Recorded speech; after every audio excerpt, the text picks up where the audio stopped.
There we go. Welcome to Kenya team. Heading out. What is your flight date? Heading out on the 2nd of March. Okay. So while we're on flights, you are all on the same flight, which is perfect. Anna, have you booked your flights yet? I have, I think it was yesterday, and I did my visa today. Well So done. Okay. Are you on the Air Ethiopia flight with everybody? yes, I am. Brilliant. Right. I'm just going to tick you off and say that that's what you're on. Okay. So, of course, the purpose of this little gathering is to get you organized. So I want you to shout, stick your hand up, get my attention as we go through each topic. We are going to cover your flight, your itinerary, money, cost, phone, SIM, Wi-Fi kit, personal admin, health and safety. Okay? That's what we're going to run through. Probably take about 20, 25 minutes to brace yourself. Let's get going. So, your flights. So, you're all on the same flight. You all need that visa. And the week before you go, I will send you a final email with the last, because the Kenyan, they like to just change and tweak the entry details. So I'll be keeping an eye on that. And the week before, send you the most up-to-date version that we have. Okay. So you can rely on us for that. But you do, of course, need your visas. You do not need yellow fever injection to get into Kenya or to transit through Ethiopia. It is an argument we have with trail finders day in, day out. And but nobody has yellow fever and it works to get into Kenya if you transit only through Ethiopia.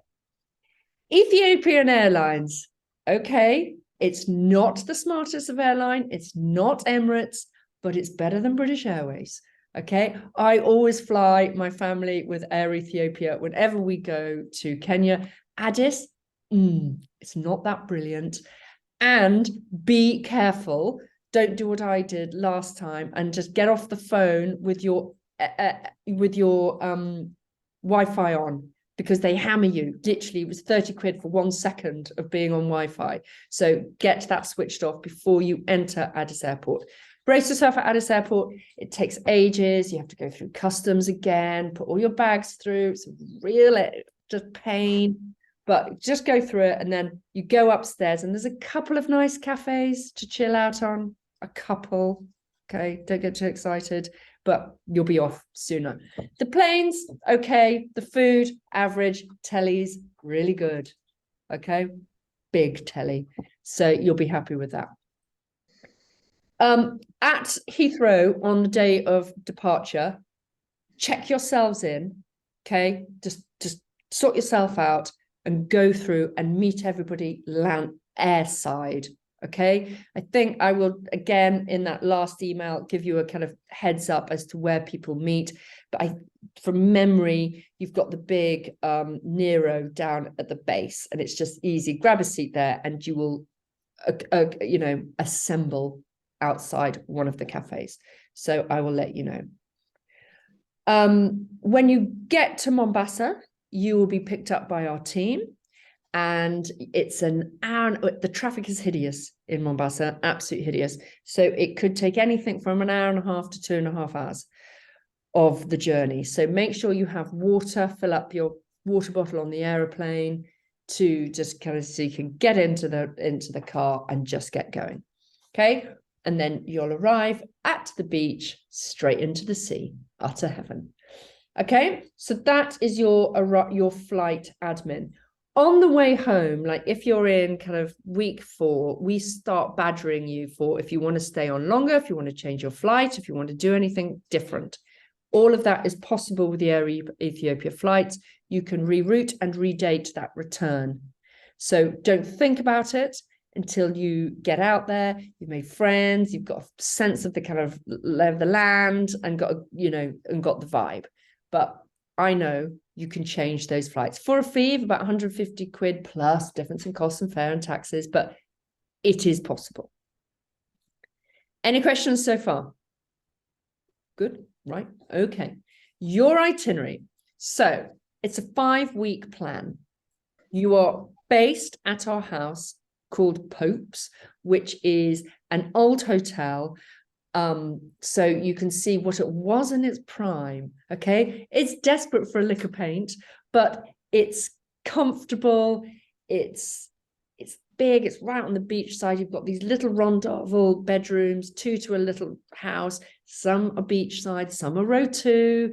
So if everyone gets cross, what they do is just like, you want a beach, you know, a sea view, they kind of change them midway through, but they're comfy, lovely beds. You've got the mosquito nets provided. Everyone's got an ensuite shower and loo. It's a Western loo, you'll be pleased. And the shower is cold and warm water, but I'm telling you now, the water is not pure, beautiful water. It's kind of quite saline-y. People just think, oh God, I hate this. But it's not salt water. It's like saline. It's a weird water, but you just get used to it. Okay. It is what it is. The food in the accommodation is delicious, and the cooks there will literally treat you to whatever you want. They do a big weekly shop every week. So the first week you'll just try lots of things. They'll give you some African food to try, and but you've got everything from fish, chicken, salad, spaghetti bolognese. You know, they can cook it all. So if you absolutely love something, just stick your hand up saying, that was brilliant. Can we have more of it? So it's all very easy. So all your food is provided, and water and stuff. There is in Pope's, there is a bar, so which they get stocked up with beers and drinks, fizzy drinks and things like that. So you just help yourself to that, keep a tab, and then you pay, you sort it out at the end. So it's really easy to manage. If you want to go out, kind of socially, just up the beach is a really cool little bar. Sell delicious pizzas, cocktails, beers. There's a volleyball pitch. A lot of people go up there once or twice a week for a sundowner. And also once a week, they do cheap pizza night at Vipingo Ridge, which is this uber smart golf club. But it's actually really beautiful. And they've got a really cool restaurant there, and they do cheap pizzas one night. So you can often opt to whiz up there. So at the weekends, what do people do? It's kind of weird. Every group is different. And some groups, like this particular group, they've all been just happy to just kind of stay in, go to Vipingo Ridge, go to the little bar up the road. But you can also go to Kilifi, which is half an hour away, which has Salty's Bar, which is fun. You can learn to kite surf there at the weekend if you wanted to. So again, you just talk to the leaders on the ground and Tilda, who's our kind of chief, and you will just kind of work it all out. Okay, so that's easy. Money. Okay, the money is local Kenyan shillings.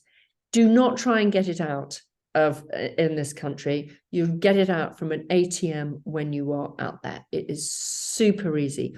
Also, you can pay in all bars and restaurants. Use your card.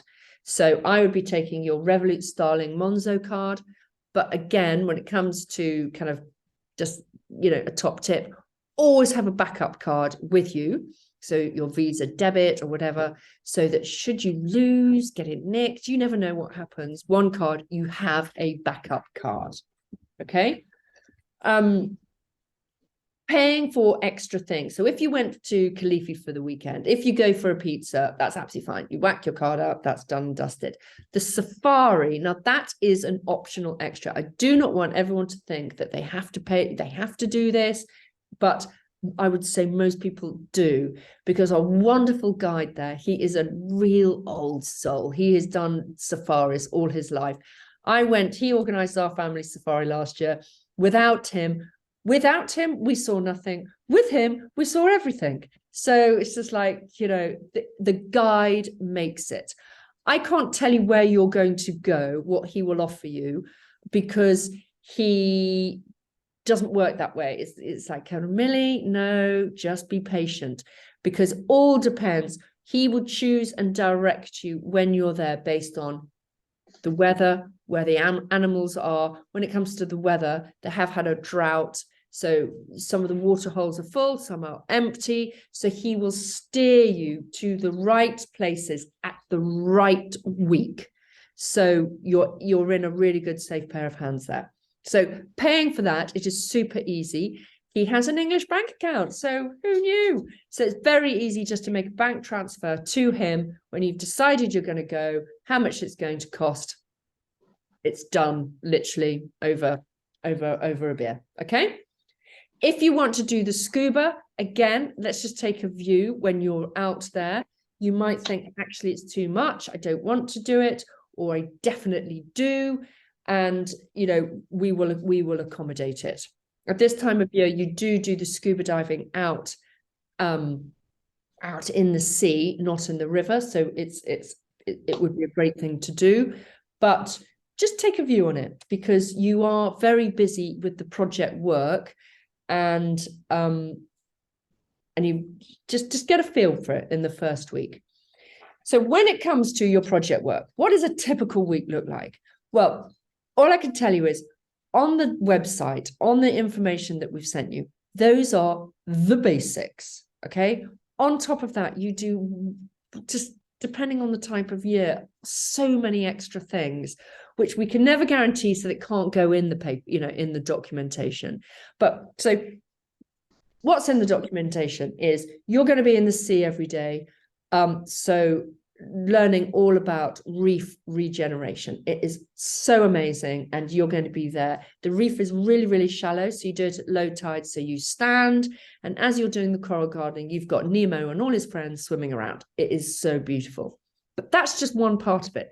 The other element is, which you will learn and kind of get a real feel for the whole picture, is you can't just tell the fishermen, sorry, no more fishing. What are they going to live off? You know, that's just like ridiculous. So it's about re-educating the fishermen, and finding alternative methods of food and income. So you will be helping the villagers create gardens. So there's a whole permaculture team out there. So you'll be taking kind of these cement bag gardens to the villages. It's inspiring, so they can grow peppers and lettuces and things to sell, and to, of course, for their own diet. And then the fishermen, instead of them having to go out, because there's no refrigeration there, that's why they have to catch fish every day. So now we build these cookers. They're like little mini Argos that you build inside each house, and they enable them to fry fish. With the fried fish, it has a longer life. They can then sell it on. It's genius. It's so clever. So you'll get involved with all of that. So you're in the water, you're in the village gardening, you're in the village building these cookers, you're in the village helping the elderly and the young transport the water, you're in the village playing football. So it is a really, really culturally, you're right in it. Okay, there's no looking and waving. You're actually in the thick of it, drinking tea and really getting to know these families. So it's exceptional for that. Okay, but in addition, this weekend they had all the disabled school. They had all the kids over for swimming lessons in the swimming pool at Pope's. Yes, I forgot to tell you, there is a little swimming pool there. And then so in the swimming pool and out to sea. They were helping at the golf tournament. So there was all these extra weird and wonderful things that you will get involved in. So no 2 days are the same, no weeks are the same, and you will evolve. And it's really, what we want you to do is it's collaborative. So what you love, if you want to do more, you say, I love that. Can we do that again? Yes, indeed. You will be able to do it again. So it's working with Tilda and her team so that you get the most out of these 5 weeks, because they are your 5 weeks. And it's a privilege to be there, and it's a privilege for us to have you there making this difference. So thank you. So any questions on the itinerary? No? Just roll with it. You're in for a treat. Phones, okay. Take 2 phones. Please take 2 phones. It's amazing how many people drop their phone into the sea drop it or get it nicked or leave it. It's just so annoying. So you don't want to buy a phone out there. So take your old swinging and dancing phone and then take a backup knackered phone, which hopefully you've all got an old phone tucked away in some drawer in the kitchen. There is local Wi-Fi everywhere, at the house and at all the cafes and restaurants. So you can always communicate with home. The Wi-Fi is good enough with communicating, WhatsApping, sending the odd picture. It is not good enough for downloading movies. Okay. So if you think, or podcasts, download all of that before you leave home, because it really is sketchy. If you want to get a local SIM card, again, so easy to get out there. You'll be taken on day one to get that sorted, if you can be bothered and want to. But when I'm out there, I always just rely on the Wi-Fi. And actually, it's quite nice not having Wi-Fi while you're out on the projects, because you then switch off. But I'm 52, you might like being, in contact with everyone all the time. Kit list. Everything on that kit list is there for a reason. Do not think, okay, I can live without that. You can't. Okay. So from the scuba shoes, those little booty shoes, you so need that, because you're walking on coral and you do not want to walk and get one of those spiky things in your foot. You just don't. So they're essential. A UV sun top, at least to pack 2. You are in those every single day. Masses of bikinis and swimmers, masses of them, because that's what you're living in. Shorts, but also a long pair of trousers and a long sleeve shirt for when you're doing project work in the communities, because it's a bit more respectful and than walking around in tiny shorts and a tiny bra, tiny t-shirt. But also it protects you because it is hot there. But stuff that you don't care, because it's clothes that you don't care if they get dusty and ruined, because you are volunteering. When you're building those little Argo ovens, you're going to get covered in cement. So, and gardening, you're going to get covered in the soil. So don't take anything that's too precious. Washing, easy to get your clothes washed in at Pope's. We just ask that the lovely ladies will, say they'll do it for free if you give them kind of $10 a load, or at the end, there's so many gorgeous staff that help run the show. We just think it's nice, and again, you don't need to, but there will be a tip box, and you can just pop in. I don't know. Most people drop kind of £20 at the end of their trip. Just that gets dispersed between everybody, from the cleaners to the drivers to the to them all. But you don't have to, but you might want to. Just going through my list. Okay, personal admin. Please tell us everything. The amount of people that arrive in our countries and tell us that they've got some weird and wonderful nut allergy to something obscure. It's not helpful. We need to know before you arrive. Okay, tell us everything. Don't be shy. We will not be surprised. We need physical, mental health, likes and dislikes. Well, actually, I'm not interested in your likes and dislikes, but when it comes to food, if you really, really hate something and you can't eat something, just tell us.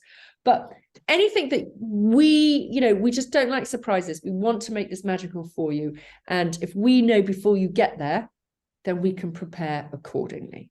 Okay. Health and safety. Okay. This is when I sound like a school teacher. Okay. This is not a school trip, and we do not want to treat you like you were on a school trip. You are 18, you're beyond that, 18, 19, 20, and you are just, you're going to make your own choices, but we do have to keep you safe and look after each other. So if you act really weird and decide to get absolutely plastered one night, and you're a complete pain in the ass, and you are beginning to ruin the experience for others, then you're going to get hauled up. You're going to get hauled up by the gang on the ground.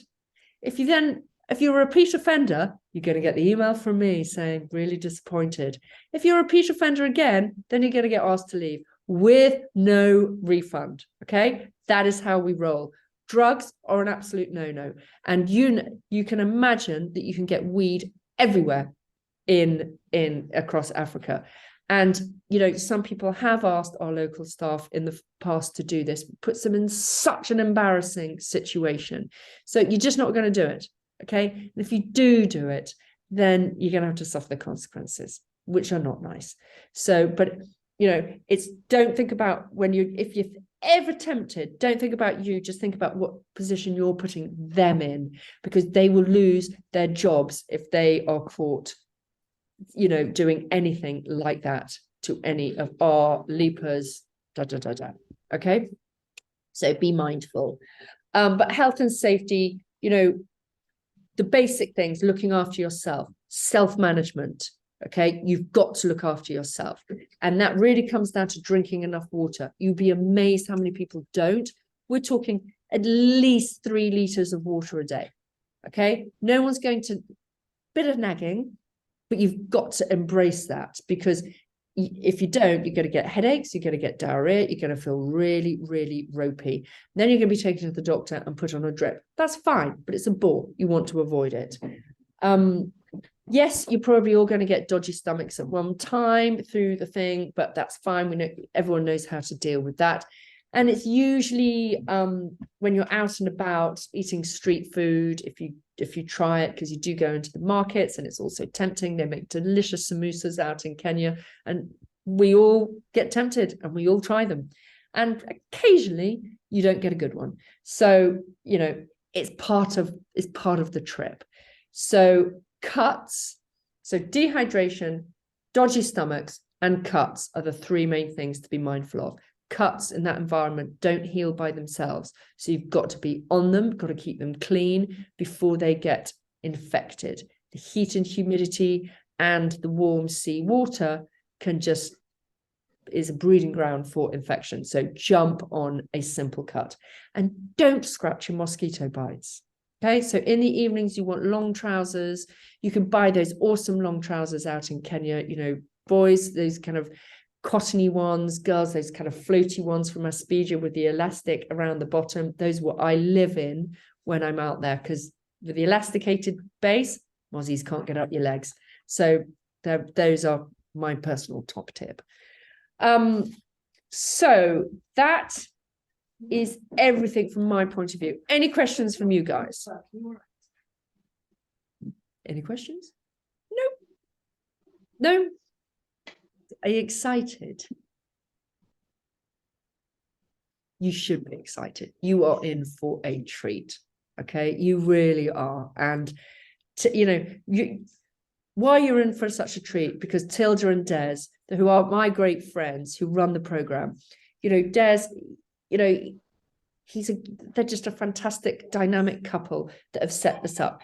Des is very, very shy, and he keeps, what he's achieved under his hat. He doesn't like to talk about what he's achieved, but he is a pioneer for ocean, for reef regeneration up and down the whole of the Indian Ocean coast. He is a dynamic man.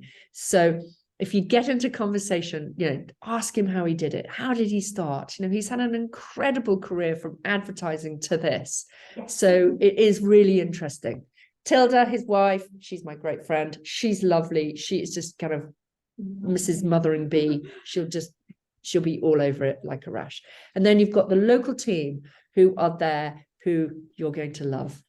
Yes. Not going to say anymore, but they're just heaven. So that's it from me. I wish you well. I wish you a superb trip. And we are here for the next couple of weeks to get you organized. So if you've got any random questions or wanted to ask us anything, just pick up the phone and just say it. Ask us.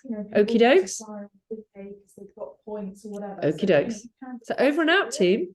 Have a ball. Thank you. Thank you so much, Millie. Pleasure. Cheerio. Thank you. Bye.